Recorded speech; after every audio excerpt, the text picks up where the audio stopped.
Pintu gerbang dunia orang tua baru. Sebuah babak baru dalam kehidupan dimulai. Selamat datang di dunia baru, Papa dan Mama. Dunia yang penuh cinta, tantangan dan keajaiban yang tak terduga. Rasanya luar biasa, penuh kebahagiaan yang tak terhingga, tapi juga membingungkan, apalagi saat si kecil mulai nangis. Kebingungan ini wajar kok. Tangisan adalah satu-satunya cara bayi berkomunikasi. Ini adalah bahasa universal bayi, cara mereka berbicara sebelum kata-kata terbentuk. Dia belum bisa bilang, "Pah, aku kedinginan," atau "Mah, aku lapar." Jadi dia pakai senjata pamungkas nangis. Tangisan adalah sinyal, sebuah permintaan tolong dari makhluk kecil yang sepenuhnya bergantung pada kita. Memahami ini adalah langkah pertama jadi orang tua yang tenang. Dengan ketenangan, kita bisa lebih jernih berpikir dan bertindak. Jangan merasa gagal kalau belum bisa langsung nenangin bayi. Ini proses belajar bareng. Setiap orang tua pernah mengalami hal yang sama, jadi jangan khawatir. Bayi juga lagi adaptasi dari dunia nyaman di perut, tempat yang hangat, tenang, dan selalu terpenuhi kebutuhannya, ke dunia luar yang terang dan ramai. Dunia yang penuh suara, cahaya, dan sensasi baru yang bisa jadi berlebihan bagi bayi. Tugas kita jadi penerjemah tangisannya. Mencari tahu apa yang sebenarnya dia butuhkan, dan merespon dengan penuh kasih sayang. Coba tebak, mungkin dia ngantuk dan butuh tempat yang tenang dan nyaman untuk beristirahat. Bosan, dan ingin melihat hal-hal baru atau mendengar suara yang menenangkan, atau cuma mau dipeluk. Sentuhan dan dekapan orang tua adalah sumber kenyamanan dan keamanan bagi bayi. Setiap tangisan adalah pesan, dan kita lagi belajar bahasanya. Semakin kita peka dan responsif, semakin mudah kita memahami kebutuhan si kecil. Penting banget buat saling support, Papa dan Mama satu tim. Komunikasi yang baik dan pembagian tugas akan membuat perjalanan ini lebih ringan. Memahami bahwa tangisan itu normal bisa mengurangi stres. Tangisan bukan berarti kita gagal sebagai orang tua, tapi bagian dari proses tumbuh kembang bayi. Anggap aja ini bootcamp, jadi orang tua, latihan sabar, peka dan kerjasama. Setiap hari adalah kesempatan untuk belajar dan berkembang bersama si kecil. Lama-lama, kita bakal makin jago bedain tangisan lapar, yang biasanya disertai gerakan mencari puting atau memasukkan tangan ke mulut, ngantuk, yang seringkali ditandai dengan mengucek mata atau menarik-narik telinga, atau cuma mau dipeluk. Kadang yang mereka butuhkan hanyalah merasa aman dan dicintai. Semangat terus, pejuang. Setiap detik perjalanan ini berharga. Nikmati setiap momen. Karena waktu berlalu begitu cepat.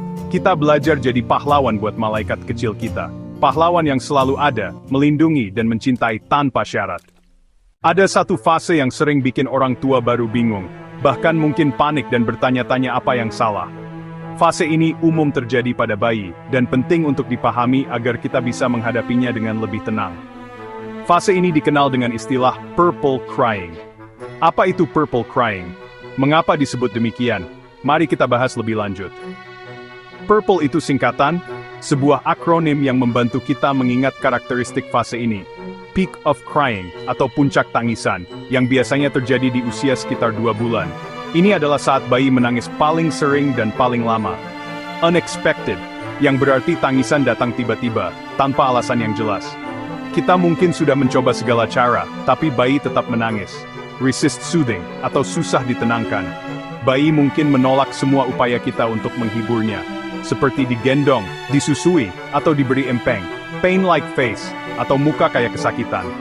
Ekspresi wajah bayi saat menangis bisa terlihat seperti sedang merasakan sakit, meskipun sebenarnya tidak. Long-lasting, yang berarti tangisan bisa berlangsung berjam-jam. Ini tentu sangat melelahkan dan membuat frustrasi.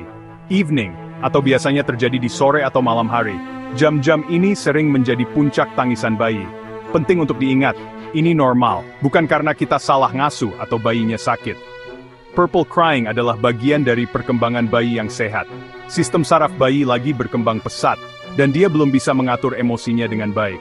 Tangisan adalah salah satu cara bayi berkomunikasi dan melepaskan stres. Lalu, bagaimana cara menghadapinya? Pertama, terima dulu kalau ini adalah fase yang normal. Jangan panik atau menyalahkan diri sendiri. Coba berbagai teknik menenangkan yang mungkin berhasil pada bayi kita, seperti mengayun, menyusui, atau membedong. Tapi kalau semua cara sudah dicoba dan gak berhasil, cukup temani bayi dan pastikan dia aman. Kehadiran kita sudah sangat berarti baginya. Yang terpenting, jangan pernah mengguncang bayi karena frustrasi. Itu sangat bahaya dan bisa menyebabkan cedera otak permanen. Kalau kita sudah merasa di ujung kesabaran, jangan ragu untuk taruh bayi di tempat yang aman, seperti box bayi, lalu ambil waktu sejenak untuk menenangkan diri.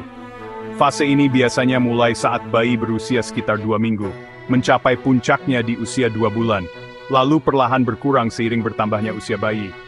Komunikasikan perasaan kita ke pasangan dan keluarga agar kita bisa saling mendukung dan berbagi tugas. Jangan sungkan meminta bantuan jika merasa kewalahan. Dengan pengetahuan tentang purple crying ini, kita akan lebih siap secara mental dan emosional untuk menghadapinya. Hadapi fase ini bareng-bareng sebagai tim yang solid. Ingat, ini cuma sementara, dan akan ada masanya tangisan ini mereda. Kita pasti bisa melewatinya. Nangis itu normal, tapi kadang bisa jadi sinyal masalah medis.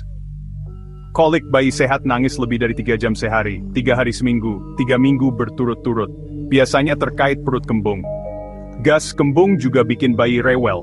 Perhatikan perutnya, bantu sendawa, pijat lembut. Cek juga makanan mama, kadang pengaruh ke ASI. Hair tourniquet, rambut melilit jari atau alat kelamin bayi, bikin bengkak dan sakit. Periksa tubuh bayi kalau nangis nggak wajar.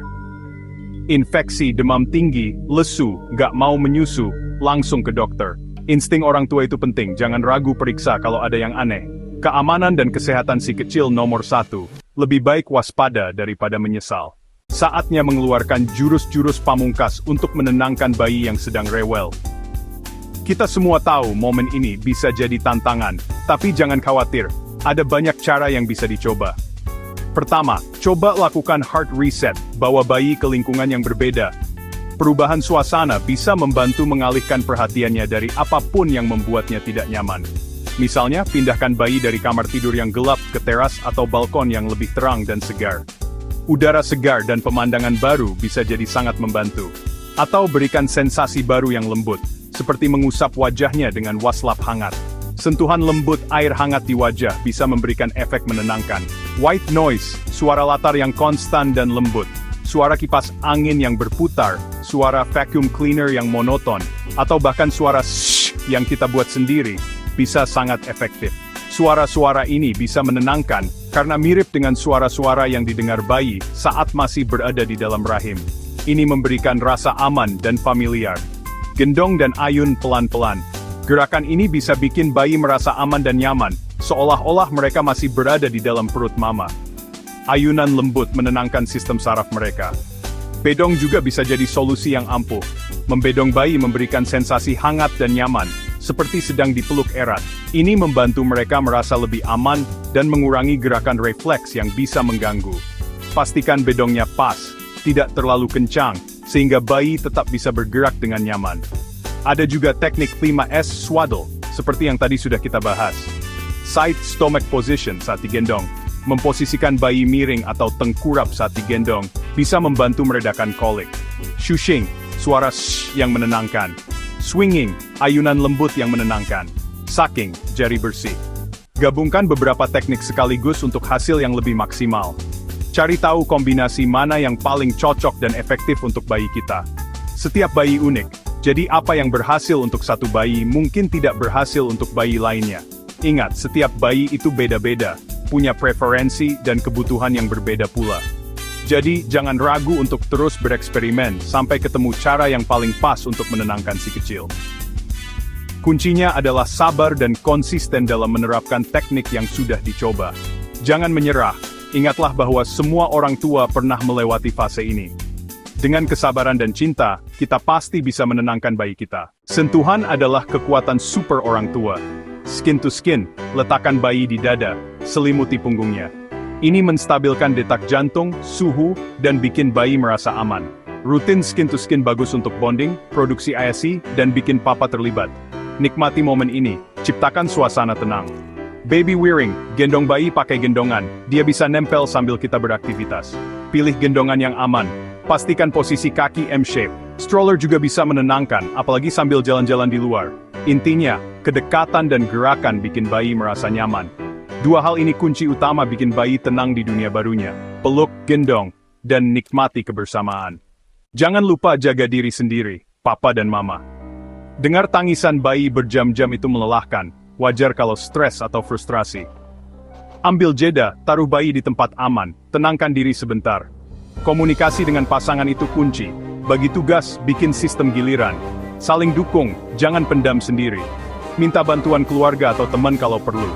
Turunkan ekspektasi, rumah nggak harus selalu rapi, masakan nggak harus sempurna. Prioritas utama, rawat bayi dan diri sendiri. Jangan bandingkan diri dengan orang lain di media sosial.